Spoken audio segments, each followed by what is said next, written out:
Pelaksanaan upacara dalam rangka memperingati Hari Otonomi Daerah ke-30 di Provinsi Papua Barat berlangsung hikmat dipimpin oleh Sekretaris Daerah Papua Barat Dr. Andus Ali Baham Temumere MTP, dihadiri Forkopimda, pimpinan OPD serta ASN pada Senin 27 April 2026.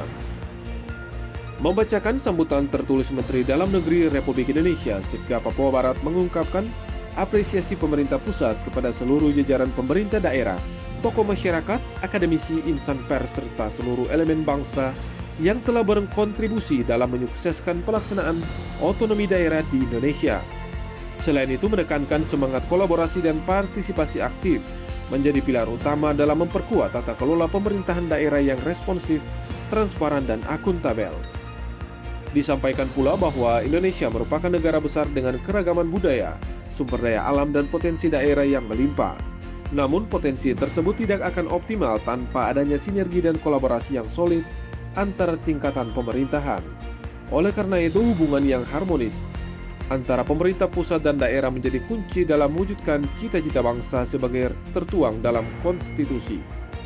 Peringatan Hari Otonomi Daerah tahun ini mengusung tema dengan otonomi daerah kita wujudkan asta cita. Tema tersebut mencerminkan kemandirian dan tanggung jawab daerah dalam mengelola potensi lokal guna mendukung terwujudnya visi pembangunan nasional melalui sinergi yang kuat antara pemerintah pusat dan daerah. Otonomi daerah memberikan ruang bagi daerah untuk berinovasi dan mengembangkan potensi lokal. Namun pelaksanaannya harus tetap berada dalam kerangka negara Kesatuan Republik Indonesia. Oleh karena itu, keseimbangan antara kemandirian daerah dan kepentingan nasional harus senantiasa dijaga.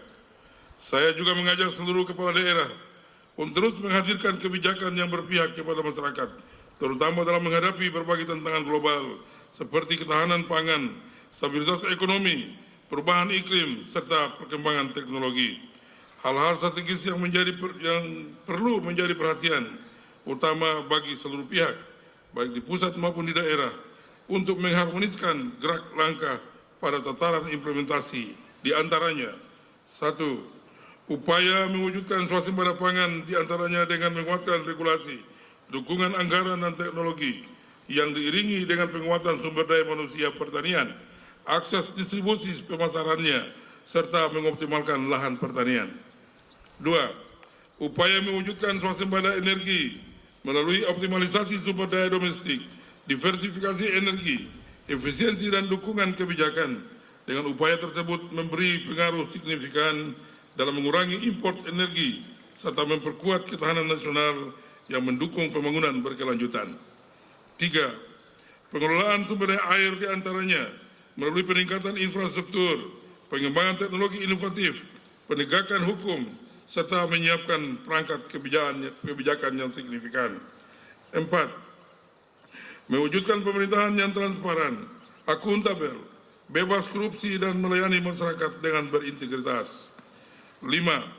Mengembangkan kewirausahaan yang dapat membuka lapangan kerja di antaranya melalui kemudahan memulai bisnis dan akses permodalan, pengembangan ekonomi desa dan sektor informal, memperluas investasi dan industri padat karya, pelatihan dan peningkatan keterampilan, pengembangan inkubator bisnis di kampus dan daerah, dukungan UMKM dan koperasi, serta kolaborasi pemerintah swasta dan akademisi.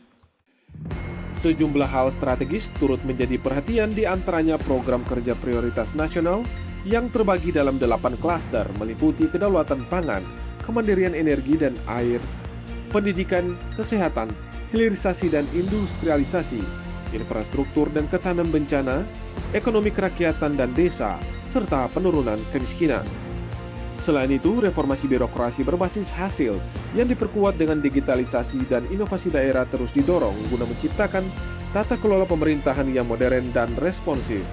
Hingga saat ini tercatat sebanyak 305 mal pelayanan publik telah beroperasi di berbagai daerah. Dalam aspek fiskal, masih terdapat ratusan daerah dengan kapasitas fiskal yang lemah, sehingga ketergantungan terhadap dana transfer pusat masih cukup tinggi.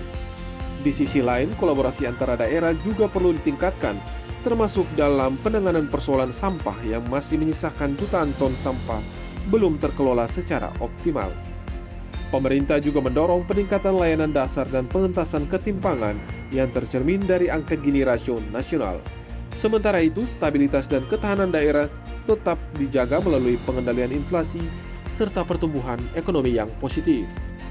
Untuk mendukung pelaksanaan otonomi daerah yang efektif, peningkatan kapasitas daerah menjadi prioritas antara lain melalui penguatan sumber daya manusia aparatur, peningkatan kapasitas keuangan daerah, serta penguatan kelembagaan dan tata kelola pemerintahan.